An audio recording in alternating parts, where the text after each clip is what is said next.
Hi, this is David Scott, and I'm trying to make this video to show you how I used Inside Berklee Courses to help me organize and also reinforce the information I taught in my Rhythm Section Grooves class last fall. So let me just take this from the perspective of a student. If I'm a student and I go to Inside Berklee Courses, and I go to the My Courses tabs, I come up with all these courses. Now I'm going to click on Rhythm Section Grooves for Vocalists. And that pulls up this page. I've got a general information section up here with instructor announcements, a class forum for discussion, and also an attendance sheet which will tell me when it'll give you a record of my attendance if I'm a student. Then I've got week 1, I've got information that we covered in class, and then also the assignments for next week, also that we talked about in class. So let's go in here a little bit. Now one thing I like to do in week 1 is talk about the roles of the rhythm section instruments. So if a student is a little fuzzy or can't remember this so well, they can go back and click on this section and find out what it was they missed or what it was they've forgotten.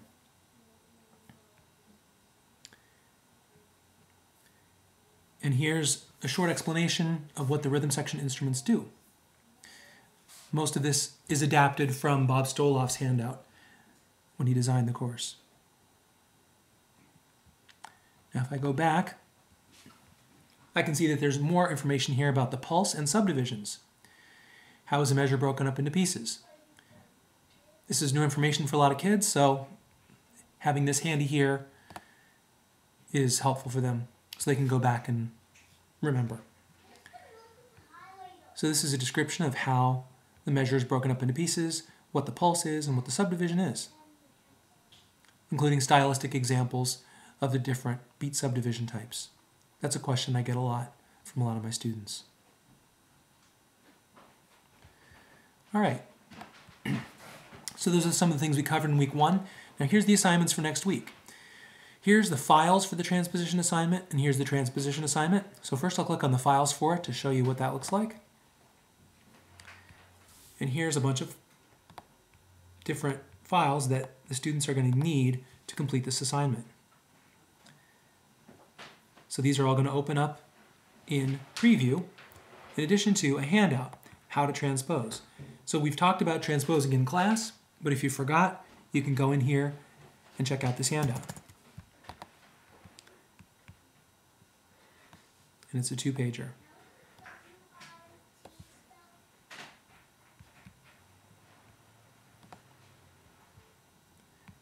Now the assignment is to take these different songs, these are from Chris Adams' Sing Your Way Through Theory book, and write a transposition into a good key for yourself. So you would take these and you'd print them out at the library or at your home printer. And then, by hand, you'd write in the assignment here. Now once you're done with these transpositions, you would scan them and upload them back to the website. And that's here in the Transpose 3 Songs section. So here's the assignment, and here's my submission status. I'm going to add my submission. So I would do that, and then I would upload the scans that I had done for the assignment. Now there was another assignment for week 1 too. Let's see what that is. Bring 5 songs to class. Bring in 5 recordings representing all the subdivision types and be able to talk about them in class. Now this isn't an assignment that has a submission. This is just the type of assignment that we do in class, and I would grade there in the moment. Let's go back to the class and look on at week 2. Week 2, we talk about counting off a song. Very simple explanation of what counting off a song is. But then we have also a little handout here, the count-offs notated. And it shows you how all of the different count-offs would be notated. Now if I go back here and I want some more information about this, again, this is stuff that I do cover in class, but if students get stuck, I want to have this to be able to refer them back to. So there's a video here, how to count off a song. Hey, today we're going to talk about count-offs. And we're going to talk about count-offs in the 5 different kinds of rhythmic subdivisions. we've got straight eighth, swing eighth, straight 16th, swing 16th, and 12/8. So here we go. Let's look at them one by one. First, straight eighth. Note the accents on here. I put those on to help you see where you're supposed to say it louder and supposed to say it quieter. So here's if you're counting off a straight eighth tune.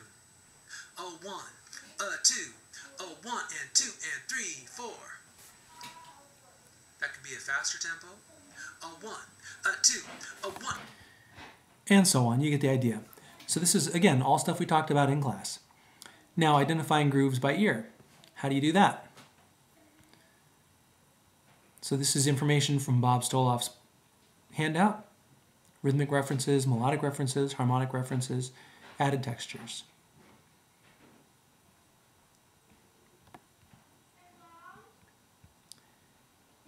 And then you've got another little handout here called Rhythmic Components of a Song. And these are all based on the MP3 examples that the students download for the class. Old Time Rock and Roll, Every Breath You Take. I think there are about 20 different examples. So it shows you how you count with the drums, count with the accompaniment figure, and count with the bass. 1 and 2 and 3 and 4 and dum-t, kat, dum-t, kat. So the idea here is you use this handout and you look through it and read it while you're listening to the track. So you can get the hang of how to identify the groove of a certain song.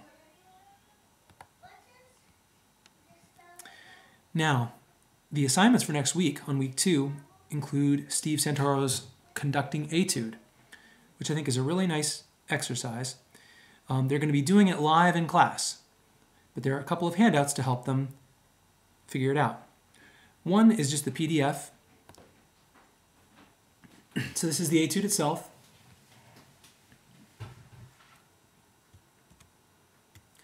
And the other is a video of me conducting the etude. So a student can look at the etude and watch me do it at the same time to get the hang of it.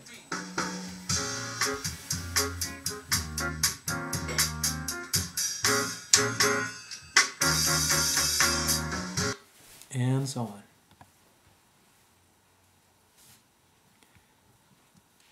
For week 3, we talk about taking sheet music and turning it into a lead sheet. First of all, what is sheet music and what is a lead sheet? So here's a list of the differences between sheet music and a lead sheet.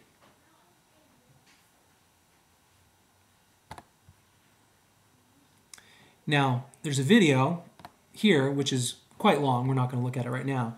I think it's about 50 minutes long. And it's a lecture that I gave to a group of mostly high school students on how to make a lead sheet. And that's something that the students can refer back to. Again, it's stuff we talk about in class.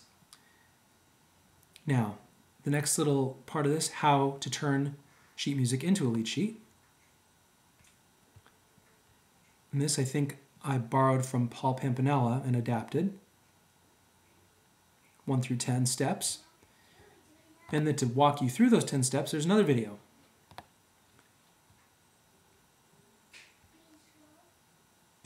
Hi, this is David Scott.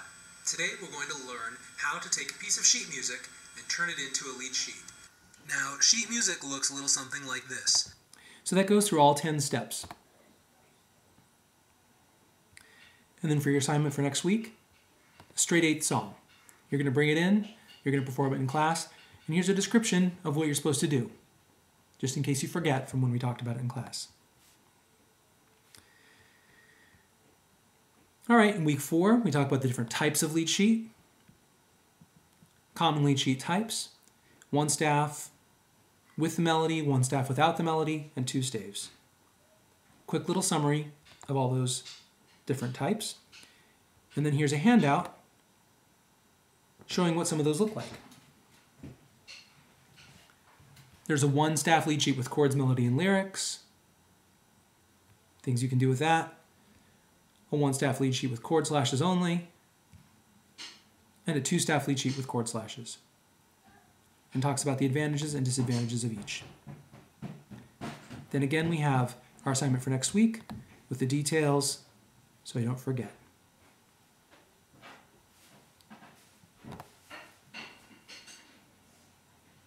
All right. In week 5, we talk about making a lead sheet that has 2 staves in some places and 1 staff in some places. Sometimes you want a lead sheet with 2 staves that then switches to 1. Well, how do you do this? When you're handwriting it, it's not so hard, but when you're using Finale, it is a bit of a challenge.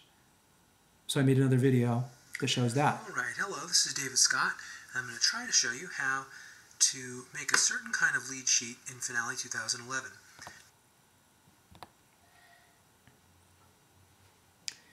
Your assignment for next week, straight 16th song to perform in class. Week 6, we're going to revise all our lead sheets, make them better. A big part of what I do in the class is revision. I want them to come out at the end with a portfolio of charts that is really spectacular. Now here's the vocabulary list for the midterm exam, which I've adapted from Bob Stoloff's vocabulary list. And then here we have the midterm exam project. And all that does is tell you what kind of exam it is, what kind of project it is. Now this is a project taken directly from the class syllabus.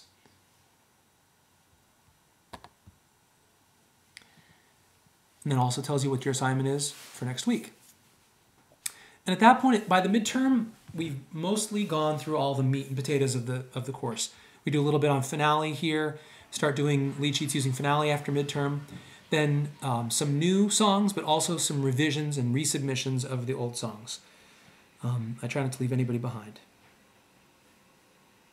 And that about takes care of it. So these are all the ways that I use Inside Berklee Courses, or OL.Berklee.edu, to help organize my materials for Rhythm Section Grooves class, and also make sure that students have a source of review material that's at their fingertips, in case they forget.